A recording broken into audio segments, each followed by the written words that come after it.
Hi everybody, I wanted to do a little video today to talk about the start of the Whole30 that I'm doing for the month of February.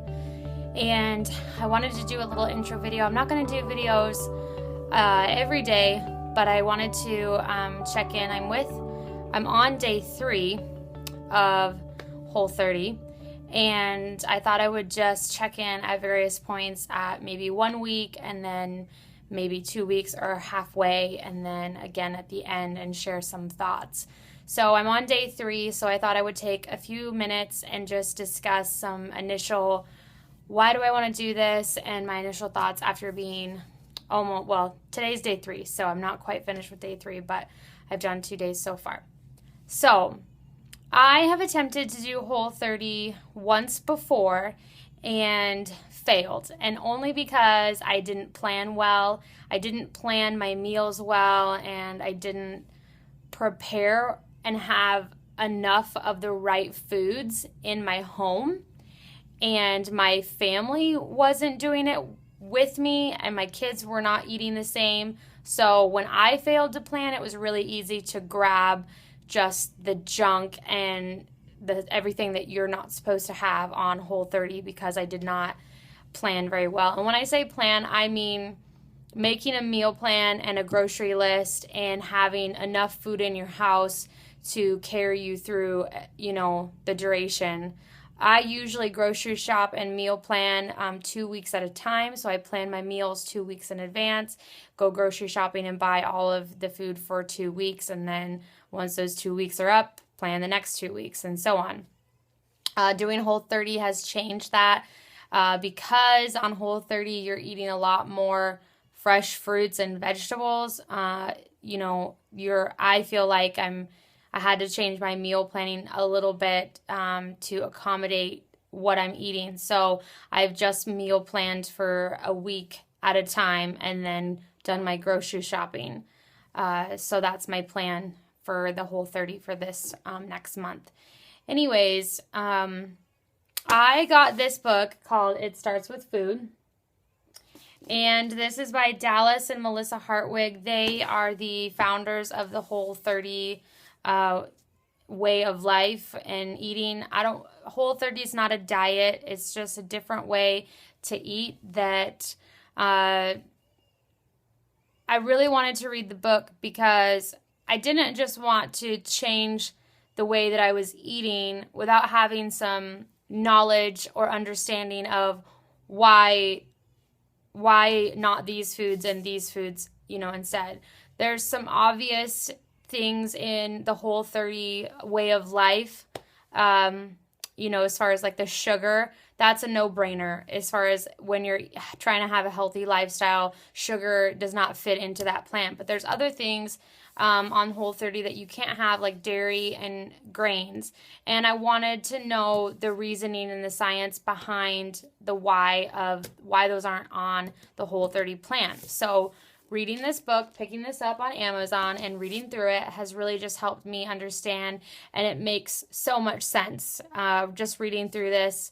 And in the book, they give you meal plan, meals ideas, a grocery shopping list. You can go on their website and get all those things as well. So you can it gives you more resources so you feel like you're not like blindly doing Whole30 and feel like, what am I doing? And that was my biggest hurdle the first time I tried to do this, was I didn't have a plan and I wasn't prepared. And so I totally failed. So I'm on day 3, and my family, we switched to about an 80% paleo diet at the middle of last year in 2014. So we've been pretty much eating paleo for the most part. Like I said, it's about 80%. And the biggest thing for me is liquid calories. I found myself like cutting soda cold turkey and then only having it as a special treat when we would go out to dinner, which is not often, but then I would find myself when we did go out to dinner or to a movie, sitting there and like having unlimited refills of Dr. Pepper, or when I'm at home, just having tea, sweet tea, or, whatever. So drinking a lot of calories and that were, you know, artificially sweetened and stuff. So it just like kicks my sweet tooth like out of control. Plus, I have a sweet tooth anyway. I love ice cream. You know, I'm not a big candy person, but I love like cupcakes and different things like that, you know. So, and I love to bake with my kids, which subsequently means I'm eating batter and, you know, then consuming whatever we've made. So, I think the biggest hurdles for me with the Whole30 have been the sugar intake thus far. But I'm on day 3 and so far so good. My kids have been asking me to make chocolate chip cookies and I've avoided it. So I'm trying to like keep the willpower strong. I don't have any headaches or anything. Probably only because before I started Whole30, like the last 2 weeks of January, I really started to wean myself from sugar and soda. So I'm not having as many headaches as I thought that I would. So that's good. So I'm not hungry. So that's good as well. I'm going into day 3, and the first couple of days I thought that I was going to be really hungry, but I'm not. Whole foods are sustainable for me. And I think the biggest thing for me with this whole food journey is realizing that food, like people, myself included, have so many feelings and memories tied to food that we really have unhealthy relationships with food. And really the purpose of food, the only purpose, is to fuel our bodies and give us energy so that we can tackle our days and go about our days. It's not to make it, you know, I remember in college going to this all-you-could-eat like soup buffet, and it was like bottomless bowls of soup and these garlic breadsticks that were bottomless soup, unlimited breadsticks. And I just remember like stuffing myself so much with soup and bread, and it was good at the time, as all, you know, things are momentary satisfaction, but then the rest of the night I felt like crap. And I think that's a thing, like with the foods that we eat, they're supposed to energize us. They're supposed to sustain us and keep us healthy. They're not supposed to make us feel like crap. They're not supposed to make our insides hurt and give us, you know, different symptoms because of what we eat. So reading this book and just having that knowledge of what different foods do to your body and your digestion has really helped me understand the why behind this plan.